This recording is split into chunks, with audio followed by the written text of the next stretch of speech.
வணக்கம். வாழ்க வளமுடன். சமீபத்தில் ஒரு ஆர்டிக்கல் படித்த ஜனதா சிக்கன்னு பேர். ஜனதா சிக்கன் என்னன்னா அந்த காலத்தில் பேண்டைடுன்னு நம்ம சொல்லுவோம்.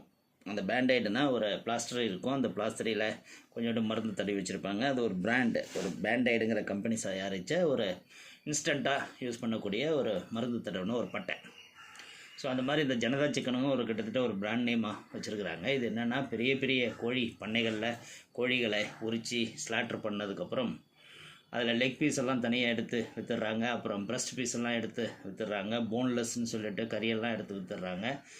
ரெக்கையை தனியாக விற்றுடுறாங்க, ஈரலை தனியாக விற்றுடுறாங்க. அந்த மாதிரி எல்லாத்தையும் தனித்தனியாக எக்ஸ்போர்ட் பண்ணதுக்கப்புறம் மீதி கூடு இருக்குது இல்லையா, அதாவது வேஸ்ட் மெட்டீரியல்.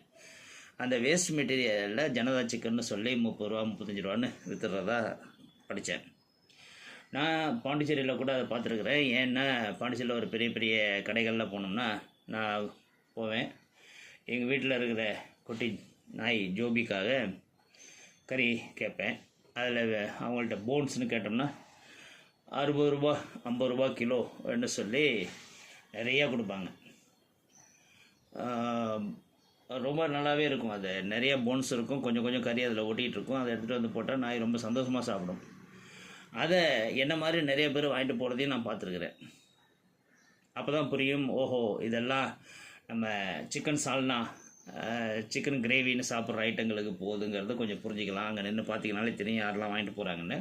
ஸோ இந்த மாதிரி இருக்கிறதுனால ஒன்றும் பெருசாக டிஸ்டர்பன்ஸ் இல்லை. ஆனால் பெரிய பெரிய கம்பெனிகள், சப்போஸ் அந்த கம்பெனி ஒரு ஊரில் இருக்குதுன்னு வச்சுக்குவோம். அந்த ஊரில் இதை பல்காக ஆர்டர் பண்ணி நம்ம ஆளுங்க இங்கே வர வச்சு அதை தனியாக விற்கிறாங்கன்னு வச்சுக்குவோம்.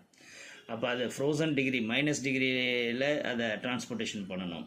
இதெல்லாம் நம்ம ஊரில் அடிக்கிற வெயிலுக்கு சாத்தியப்படுமா? அப்படி நம்ம ஊருக்கு வந்த பிறகு அதை ஃப்ரீசிங் டெம்பரேச்சரில் ஹோட்டல்லையோ இல்லை ரெஸ்டாரண்ட்லேயோ அதை ஸ்டோரேஜ் பண்ணணும். அது சாத்தியமா?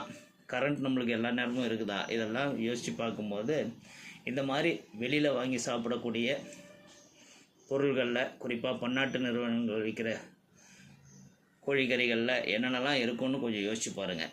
அதனால் நம்ம வீட்டு பிள்ளைகள் இந்த மாதிரி சம்மர் சீசனில் குறிப்பாக இந்த மாதிரி வெளி உணவுகள் என்று சொல்லி கேட்கும்போது முடிஞ்ச அளவுக்கு நம்ம பக்கத்தில் இருக்கிற லோக்கலில் இருக்கிற ஒரு நம்ம ஊரில் சிக்கன் கடை, சின்ன கடைகள் இருக்கும். அங்கே இந்த மாதிரி கோழிகளை செய்ய மாட்டாங்க. நம்மளுக்கு கண்ணுக்கு எதுக்கே நீங்கள் ஒரு உயிர் கோழியை வாங்கி வெட்டி சாப்பிட்றது தான் உசிதம்ங்கிற அளவுக்கு நம்மளை கொண்டு வந்துட்டாங்க.